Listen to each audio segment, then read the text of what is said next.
Hello and welcome to this tutorial video. Today we're going to look into some of your likely working activities away from the students. So let's start by looking at the teaching cycle, which is worth introducing to you now as it's something that's going to come up quite heavily should you decide to take steps towards becoming a qualified teacher and starting with an AET. It will also help you to understand the way in which the teacher will be working. There are two real parts of the job, what you do with the students and what you do when they are not there, such as preparing work for them, reporting and assessing. And there's a base of 5 elements that really is a framework for what you're going to approach anything you do with regard to educating young people or adults. Whether you work in a primary school, a secondary school, college, at a university, or even working with adults, you will find that this is going to be relevant. Although this is a cycle, we can start with the learner's needs. Knowing what these are is important in the beginning to plan for them. Next, we need to think about how we plan something to support those needs. Once we have our planning, we look at delivering. We should have a good plan and all our resources in place, but we are still only in the middle of the cycle. We aren't just delivering to the students, we are also learning from them too. During and after delivery, we have to assess whether we got things right and how everything went, as well as assessing how much progress the students made. This assessment gives us the information we need to evaluate what we did.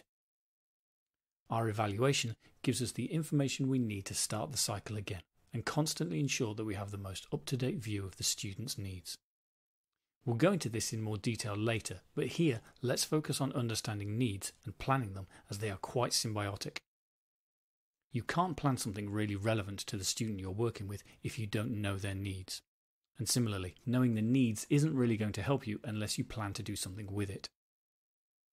This work is often outside contact time with the students, although planning with them can be an advantage too.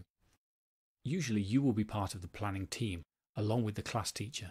They will likely cover the big picture and general plans, but you will be expected to help with some of the more specific details regarding the students that you support. You might be asked to create some resources around a learner's need or look at ways to differentiate the general resources supplied by the teacher.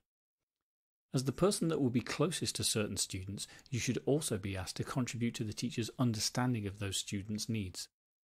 At first this might be difficult, so you might need to shadow a student for a while, so you know exactly how to work with them and what their needs are.